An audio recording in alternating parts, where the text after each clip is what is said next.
Hello, Tribbles. I have the first of the old 52.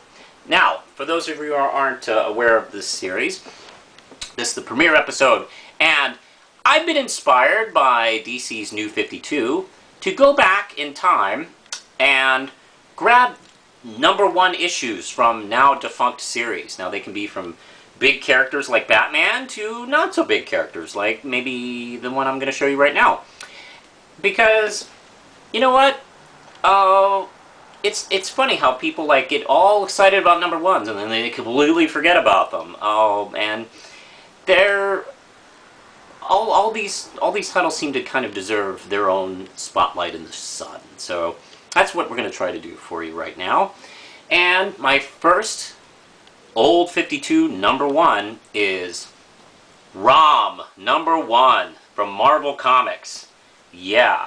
I'm not sure how familiar you are with ROM, but ROM was a character created in late 70s. Let's see, what issue is this done in? This is 1979. And for those in the know, Star Wars was kind of big. And in the late 70s, if you're a kid, it was space stuff. Space everywhere. Star Trek was getting bigger again. Star Wars was just everywhere. The Battlestar Galactica, there was Star, something. Even Alien, the horror movie Alien had an action figure for kids. So Parker Brothers wanted to get in on this. And of course Parker Brothers is known for their games, but they decided to create an action figure named ROM, the Space Knight.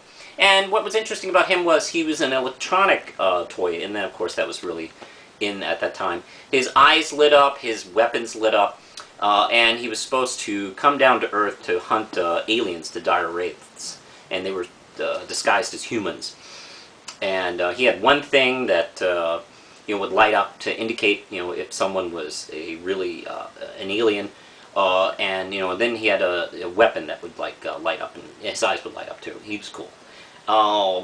And Marvel Comics got in on the deal. Now, Parker Brothers really wanted to sell this, and this is a few years before the mid-'80s, where toys could do TV show versions of their products, like Transformers and He-Man. That wasn't really quite kosher yet with the FCC.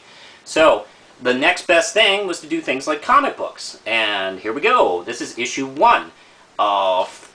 And the team on this was Bill Mantlo and Sal Buscema, big Marvel artist, and actually an old favorite of mine. He had done Spectacular Spider-Man for years and Incredible Hulk for years, and he just kind of made the rounds all over Marvel, frankly. And also his granddaughter is now a comic book artist, cartoonist, Stephanie Buscema, and she's fantastic, although they don't share the same styles whatsoever. But the first issue starts out with a bang! ROM shows up on Earth, crash landing, much like the Michael Bay Transformers, actually.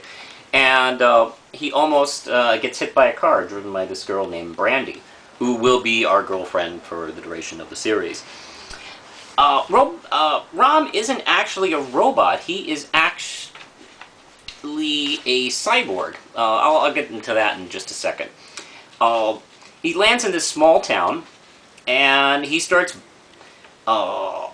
using this ray to engulf the whole town, and then starts shooting specific guys. Well, that's because he's trying to figure out who are the dire wraiths disguised, and when he shoots them, everybody freaks out because they think he's just shooting people. And what's interesting is Marvel took the concept that Parker Brothers created and did kind of a Marvel thing with it, where he's a misunderstood monster. Something Marvel does very well, by the way. So yeah, there's Brandy, who knows the truth, and let's see, in the town, big wigs in the town, like the sheriff and somebody runs the operator, some other folks. They're disguised. Apparently, these aliens are all over Earth because if they could spread out to fucking shit towns, they're probably everywhere. They at least have somebody in Washington, D.C.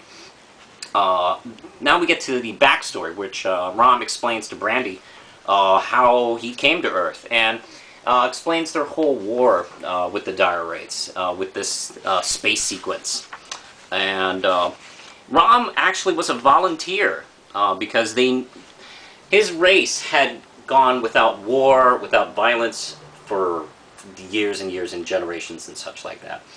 So they needed new kind of warriors, and they used their technology to, fuse men into metal, and create, space knights was what they're called. And Rom was the first volunteer and the greatest warrior. So he is sent to Earth because they're aware of a huge secret invasion, of these dire wraiths. But of course, these stupid humans don't get it. And then there's a cute little battle sequence here where the army shows up to take them out.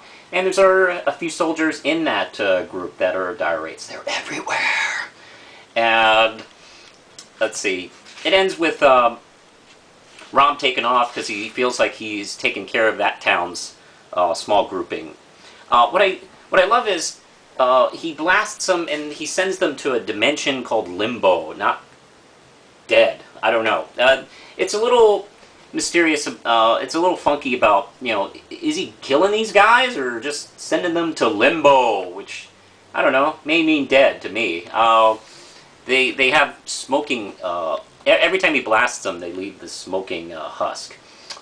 Which, I remember when I'd see that in comic, when I was a kid and I saw those, I was really, like, blown away. It's like, oh my god, look what he's doing to them.